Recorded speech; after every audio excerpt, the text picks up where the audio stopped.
You ever been around someone who doesn't believe the same thing that you believe? They don't believe in your prayer and your walk, but when everything that they do seems to fall apart, they know exactly who to call. Let's talk about the kind of faith people don't follow, but they trust when their life hits differently.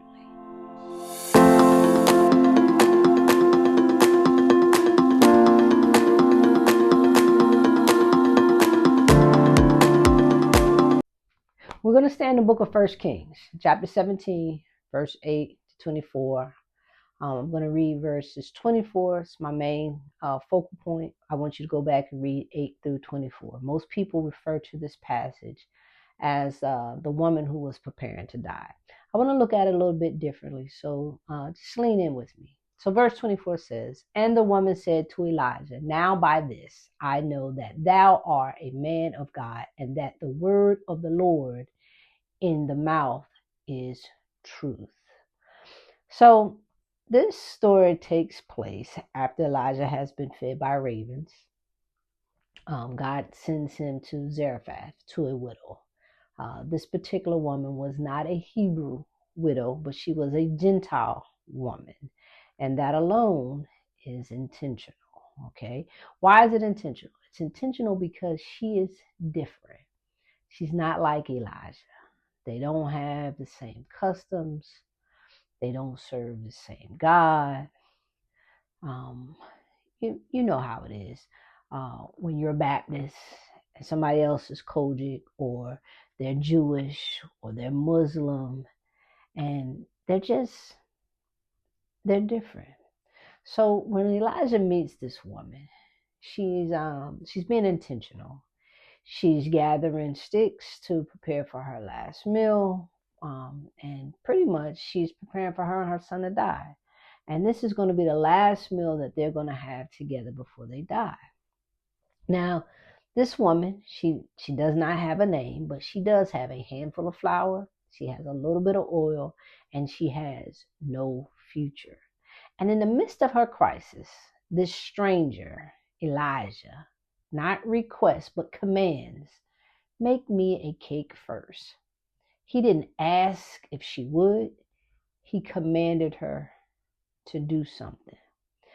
This meant that there wasn't going to be enough for her and her son to have their final meal together. And I'm just wondering what was going on in this woman's head. Because this isn't excess giving. It's not giving out of her overflow. It's not that easy kind of giving. See, this was going to be obedience from emptiness, obedience from giving what she didn't have. And yet she obeys. I'm not sure how many of you would. I'm not even not sure if I would. However, the thing that's important here is that her flour doesn't run out, her oil doesn't fail, and she moves from preparing to die to sustain daily provision. But here's the key. She obeyed before she believed. There's no recorded confession of her faith. There is no declaration of her covenant loyalty, just obedient to the word of a stranger. And heaven responds to her obedience. And then her son dies. And then her response is eye-opening once her son dies. She says to Elijah, the same man who sustained her, "What have I to do with you, O man of God? Have you come to remind me of my sin and kill my son?" See, this reveals something. This reveals that she associates God with judgment, not with provision, not with life. But why? It's simple. Because she does not know God. She doesn't know God as the giver of life or the redeemer. She only knows of God, not knows him. But still, what does she do? She goes to the same man who sustained her. That's what we're talking about when we talk about faith in proximity. She didn't fully believe in his God, but she believed in his connection to his God. Have you ever leaned in on somebody else's faith? because you couldn't find your own? If you have, just comment me. I have. See, Elijah then, after that, comes and he grabs her son and he takes him to the upper room. And that's proximity that symbolizes separation and intimacy, encounter, proximity to heaven, the upper chambers, close to God, close to heaven. And he stretches himself out over the child. And he does this 3 times and he cries out to God. And life returns. The significance is, this is the first recorded resurrection in history. It foreshadows the cross, where Christ redeems all of us, not just Hebrews, not just Christians, not the church, but everybody, everyone, including Gentiles, the unchurched, the ones you perceive most unlike you and most unlike God. And all of this happens under the Mosaic law, not the law of grace. See, that's something that we need to practice more of. Grace. And it's because of that the first thing that this woman says once her son is brought back to life is, now I know that you are a man of God and that the word of the Lord is in your mouth and it is truth. See, the operative statement was, now I know. See, provision didn't convert her. Resurrection did. She experienced daily oil, but it was a resurrection that birthed her revelation. What's the lesson here?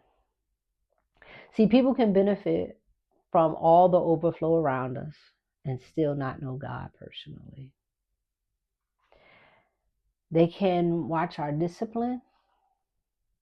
They can see the miracles that happen in our lives. They can experience our generosity and still not believe. But when death lands on their doorstep, they remember where the oil flowed from. They remember whose prayer worked. They remember who carried something real. See, your walk becomes their reference point. Remember, provision introduces, but resurrection convinces. See, this isn't just a Bible story. It's a life principle. There are people who may never sit in a church, people that may never read scripture, people that may never share your convictions, but they're watching how you live. They see exactly how you respond to pressure. They see how you move when things fall apart. They know where you go when life feels impossible. They may not believe like you, but they know where life flows. And when something dies in their world, whether it's a dream, whether it's a marriage, whether it's hope, a family member, their identity, they remember who carried the oil. Your consistency becomes their reference point. Your peace becomes their question. You may not be called to convince everybody. None of us are. But just carry the oil. Let resurrection moments speak for themselves. Because someone who doesn't yet believe may already know exactly where to run. When you see God clearly, you live differently.